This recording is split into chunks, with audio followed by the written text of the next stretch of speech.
IQ Flow presents 12 gaslighting phrases abusive people use to control you. Has someone ever made you feel crazy for sticking up for yourself? Well, there's a name for that: gaslighting. It's a way that people abuse others through manipulation, distraction, or distortion of reality. Whatever the technique, gaslighting makes you doubt what you know is true. The basis of gaslighting is always convincing someone that their memories, emotions, or beliefs are wrong. The worst part is that it can be hard to recognize and cope with, especially when it's happening. Gaslighters brainwash their victims and control them through coercion, making it extremely difficult for the victim to resist or question the abuse. And it can happen anywhere: at work, at home, or with friends. Most often, though, gaslighting occurs in romantic relationships, especially where there is a power imbalance. If gaslighting could be happening to you, the tricky question is, how can you identify it? Well, there are certain red flags to look for, starting with what the gaslighter is saying. So we've compiled a list of some of the most common gaslighting phrases to be aware of. Number 1, it's your fault. Gaslighters are terrible with accountability. No matter what happens, even when they're clearly in the wrong, a gaslighter will shift the blame onto someone else.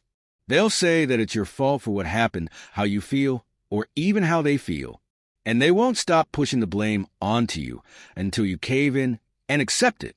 If they're unhappy, it's your fault. If you're unhappy, it's also your fault. You just can't win. Number 2, I'm not angry. What are you talking about? When a toxic person is upset, they often use nonverbal cues like indirect aggression or the silent treatment to communicate their feelings and even punish you. But when you ask them why they're upset, they act as if they have no idea what you're talking about. This behavior is meant to make you question yourself. As doubt fills your mind, you end up feeling even more confused. Number 3, I think you need help. Phrases that gaslight you often come in a nice package that looks genuine on the outside, but insidious on the inside. This is one of them. Although it can seem sincere, when you're gaslight, the phrase "you need help" is meant to manipulate, twist, and deceive. The abuser is really claiming that something is wrong with their victim, hoping this sparks a chain of self-doubt and concern, not real help. Don't be fooled. When gaslighters say this, it is always deliberate and usually meant to distract you from their behavior. Number 4, you're imagining things. This dangerous phrase is a direct attack meant to cause severe cognitive dissonance or doubt in one's own thoughts. Saying that you perceive something entirely wrong can make you doubt your memories and feel insane. When this phrase or this idea is repeated, it can be very toxic. When you lose trust in yourself, it often pushes you to rely more on your abuser. Number 5, you are just misconstruing my intentions. Gaslighters will never understand the concept of impact over intent, and they don't intend to. Instead, they will deflect responsibility by blaming it on a misunderstanding and claiming they had only positive intentions. This is a classic tactic for abusers to divert attention away from their flaws and toward self-assurance. They'll use the excuse that they didn't mean it that way to avoid apologizing.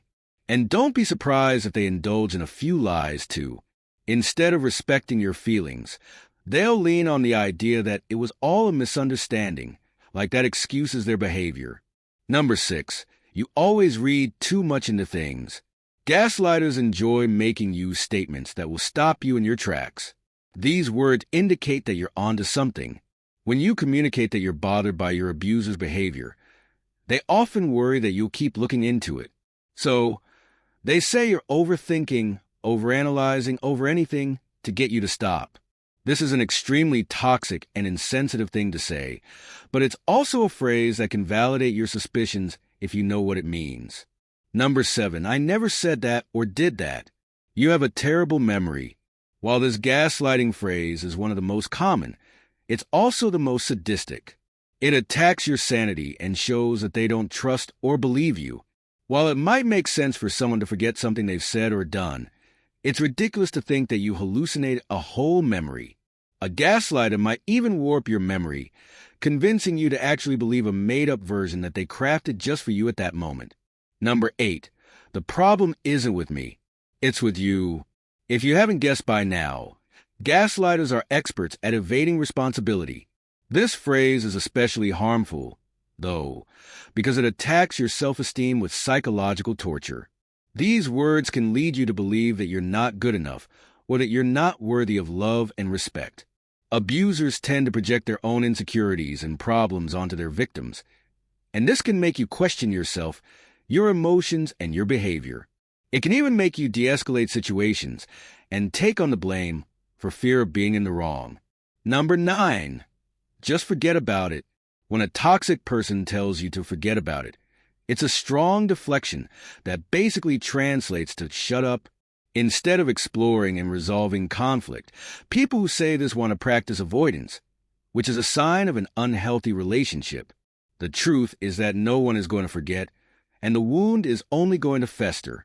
And as time goes on, you'll probably become less and less inclined to talk about the problems in your relationship until they're too much to bear. Number 10. You are the only person that I have problems with. Abusers love to invalidate you because it makes you less likely to stand up for yourself. When they say this, they're implying that they're perfect and any issues you have with them are your fault. The saddest part is that they really believe this and are unlikely to change. Number 11. You're abusing me. Gaslighters will often accuse their victims of abuse. It might sound ironic, but it just feels painful. As you defend yourself and cope with the distress of this statement, the actual abuser enjoys the success of diversion from their abusive behavior. Number 12. If you're lucky, I'll forgive you. Toxic people who gaslight often get off on power trips. They want you to feel as if you're the one in the wrong, and then they make you apologize and beg for their forgiveness, even when they should be the one saying sorry. When this happens, you might not even be sure what you're sorry about. Your only goal might be to calm them down or reconcile. Then, once you're in the clear, your abuser will make it a point to remind you how lucky you are for your forgiveness. In addition, they might not let go of the fact that they're always putting up with you, which is not the case at all. So, if you hear these bitter phrases, what should you do? First, recognize and name them as gaslighting, whether it's happening to you now or happened in the past. Before you vocalize it to anyone who might gaslight you more, validate yourself about what is happening to you. If you're struggling to process your toxic relationship, talking to friends, family, or even professional therapists can help you work through the emotional abuse you've experienced and reestablish your reality. When gaslighting happens, be prepared to set your boundaries. Instead of letting your emotions overcome you, keep a calm and steady tone and say something like, "You're speaking to me in an aggressive and abusive way. If you continue, I will not engage in this conversation anymore." Being direct and standing up for yourself can be very hard, and many gaslighters respond poorly to boundary setting. They don't want a healthy relationship. They want control. And if you want to stop being controlled, you may need to exit the relationship. If you know that it's time to leave, be careful and safe about how you break the news. It's not uncommon for emotionally abusive relationships to become physically abusive ones. So, create a safe exit plan with the help of a therapist or your trusted loved ones. Then, be sure not to get lured in by false promises or gifts. Going no contact is best after ending an unhealthy relationship. If you found this video helpful, give it a thumbs up and share it with your friends so we can keep making them. For more videos like this, hit the subscribe button and remember to click on the notification bell. Also, be sure to check out our other videos as well. Thanks for watching,